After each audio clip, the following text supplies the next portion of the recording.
A palavra santo significa separados, consagrados, tomados à parte. É como se Deus te tomasse e dissesse: você me pertence. Mas isso não significa que Deus vai apenas te separar do mundo e você vai ficar isolado de tudo e de todos. O teu chamado é superior a tudo isso, amém? É agir com prudência e sabedoria lá fora, dar testemunho, que cada palavra que você falar vai ser uma palavra de sabedoria, porque você tem buscado a palavra de Deus, a sabedoria que vem do alto, amém? Não a sabedoria humana, talvez, que se consegue em universidades, em centros de ciências, mas uma sabedoria de vida, para a escola da vida, a escola da existência, que cada um de nós passamos a todo momento, a todo dia, conflitos, tempestades da vida. A Bíblia nos revela como ter sabedoria, como ter prudência. E a Bíblia diz, olha só, continuemos aqui no versículo: que a vossa palavra seja sempre agradável, temperada com sal, para saberdes como deveis responder a cada um. Deus está te chamando para ser um sal da terra, para agir com prudência lá fora, para agir com sabedoria lá fora, para que quando você falar, a sua palavra seja agradável para as pessoas, amém? Que você não seja um cara ruim, ou uma pessoa que as pessoas quando olhem para você não queiram aquilo que você tem, mas que verdadeiramente quando as pessoas olharem para você lá fora, elas vão dizer: o que tem de diferente em você? O que é que você tem que eu não tenho? Eu preciso disso, dessa alegria que você tem, mesmo com tribulações que você está passando. Você tem uma alegria que eu não consigo ter, que eu tenho buscado às vezes no alcoolismo, nas drogas, na prostituição, mas eu não tenho me satisfeito com isso. E aí você vai poder passar daquela alegria que você só consegue na presença de Deus, amém? Você vai falar uma palavra temperada com sal, com amor, com carinho. Nós podemos ver isso, né, na vida do pastor Jeff. Não é tão gostoso isso, né? Quando a pessoa, ele fala de uma maneira tão gostosa, tão agradável, tão amorosa. Isso é marca de um cristão. O amor, o carinho, o cuidado. Palavra agradável, temperada com sal, com sabedoria. E não importa a idade que você tenha, a sabedoria não é apenas para as pessoas que têm idade, não é só isso, queridos. Claro que normalmente as pessoas que têm mais idade têm mais sabedoria, porque tem um histórico de vida, experiências muito maior que nós, que somos mais jovens.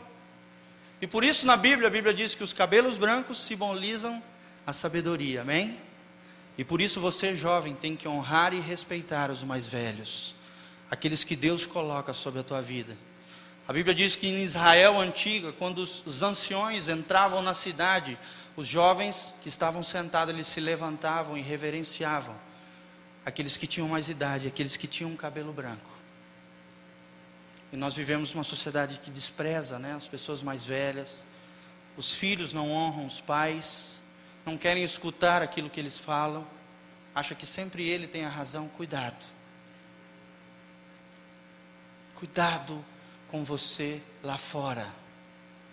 Aqui dentro é fácil ser cristão, mas lá fora não é. Isso fala de uma decisão no coração. Isso fala de ser sal da terra, de dar testemunho, de ser diferente. Amém? Quando eu lembro de dar sabor, eu lembro também de um outro termo que a Bíblia usa. Abra comigo em 2 Coríntios 2,15. Não está falando de sabor aqui, mas está falando de aroma, que tem muito a ver, né? Eu creio que tem muito a ver sabor com aroma. A Bíblia está falando mais ou menos a mesma coisa aqui. Sobre nós termos o cheiro de Cristo, o perfume de Jesus, sobre nós termos algo diferente, para abençoar o mundo. 2 Coríntios 2,15. A Bíblia diz o seguinte. Com uma mão é meio difícil de virar a Bíblia. 2 Coríntios 2,15. 2,14, vamos ler. Graças, porém, a Deus que em Cristo Jesus sempre nos conduz em triunfo. Amém? Quantos têm vivido uma vida de vitória em Cristo Jesus? Deus te chamou para ter triunfo, para ter vitória e não derrota. A Bíblia deixa muito claro que nós temos uma guerra a ser travada, mas a vitória é certa em Cristo Jesus. Ele tem a chave da vitória. Ele já venceu. Já é um ato consumado na cruz do Calvário, 2000 anos atrás. Você só tem que tomar posse do triunfo de Cristo, porque o triunfo dele é o seu triunfo, como discípulo, como filho de Deus, como irmão de Jesus. Amém? Seu triunfo, e por meio de nós, manifesta em todo lugar a fragrância do seu conhecimento.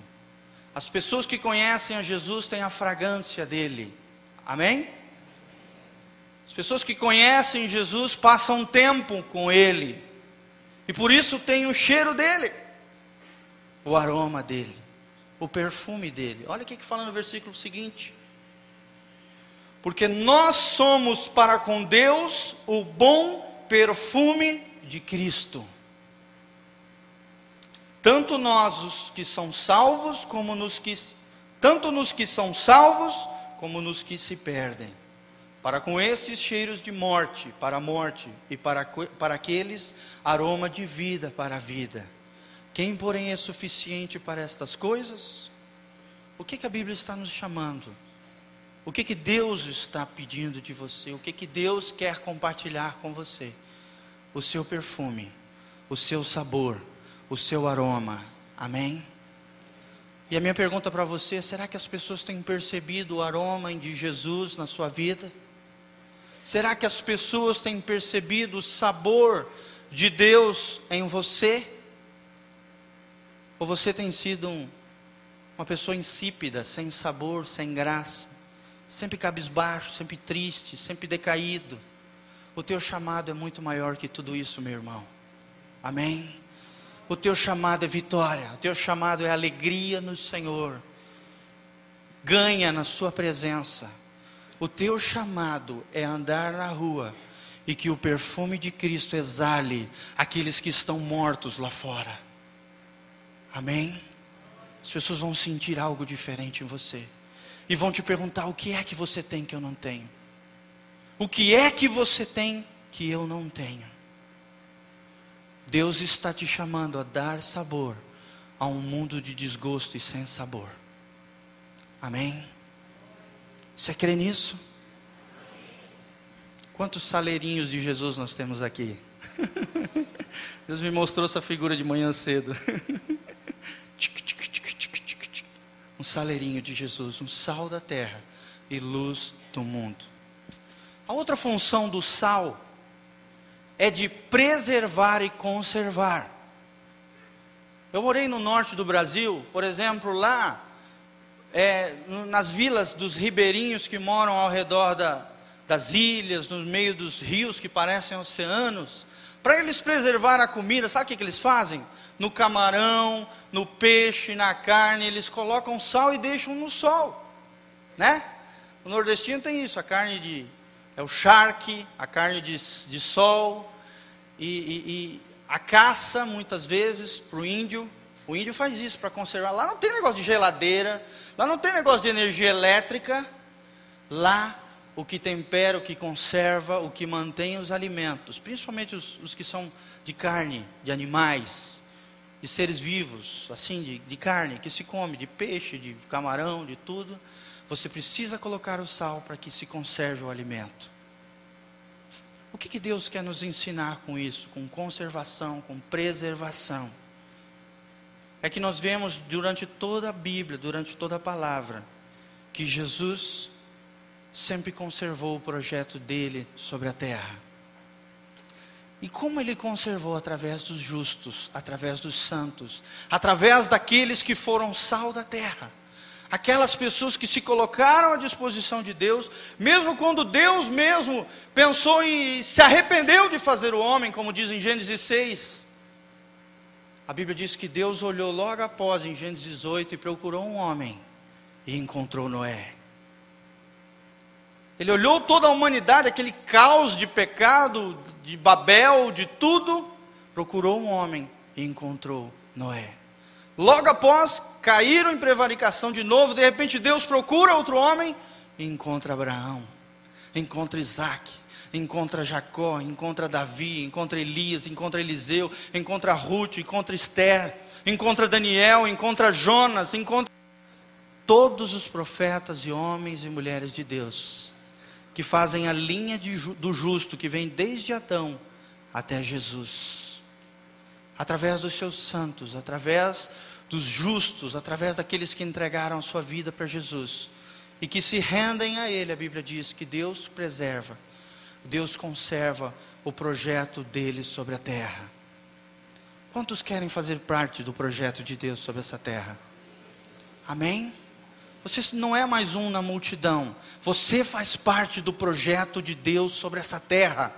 Entenda isso. Deus te chamou para fazer parte de um projeto, de um plano que está arquitetado desde antes da fundação do mundo. Você é um tijolinho da construção de Deus, onde a pedra angular, a pedra de esquina, a rocha fundamental onde nós somos edificados, pelas palavras dos apóstolos e dos profetas, e de todos aqueles que formam o edifício espiritual de Deus. Eu e você fazemos parte do projeto de Deus para essa terra, amém? Você entende isso? Você quer isso para a sua vida? Lembre-se do saleirinho de Jesus, sal da terra e luz para esse mundo. Os santos também preservam a presença de Deus na terra. O que significa isso? Abra comigo lá em 1 Coríntios 3,16. A presença de Deus, o Espírito Santo, a unção do alto, ela está naqueles que nasceram de novo, que fazem parte da igreja do Senhor. 1 Coríntios 3,16, o que a Bíblia diz? Por acaso não sabeis vós, que vós sois o santuário do Deus vivo, e que o Espírito de Deus habita em vós? Glória a Deus. Quantos carregam a presença de Deus para lá e para cá? Oh, glória. Faz assim com a mãozinha. Eu carrego a glória de Deus. Para onde eu for, a presença do Espírito Santo vai comigo. Por isso, querido, cuidado aonde você vá. Não brinque também com isso.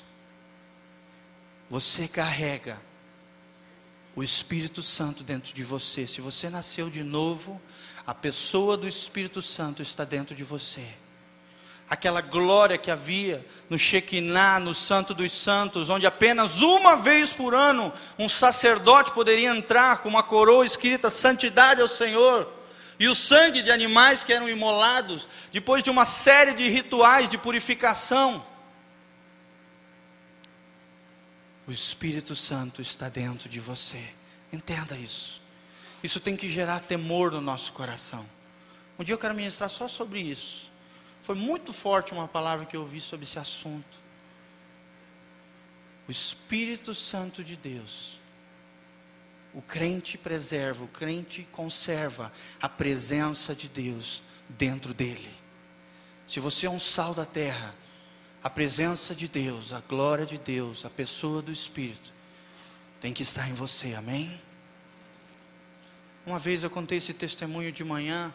Uma vez eu estava andando na esquina, na cidade de Belém, e Deus me fez ver uma cena terrível, que chocou meu coração. Eu estava na esquina, assim, de um outro lado da rua, estava indo fazer ministério, não me lembro aonde, e de repente o Espírito Santo falou no meu coração: olha para aquela esquina.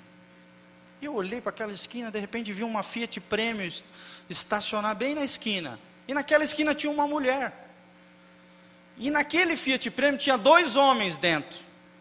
Atrás do carro estava escrito Jesus. E aqueles 2 homens cantando aquela mulher, que naquele momento o Espírito Santo falou bem claro: é uma prostituta. E sabe o que o Espírito Santo falou no meu coração, me soprou naquele momento? Falou: olha o que as pessoas estão fazendo com o meu nome. Eu me lembro que eu fiquei chocado com aquela cena. atrás do carro escrito Jesus, e os caras marcando o encontro.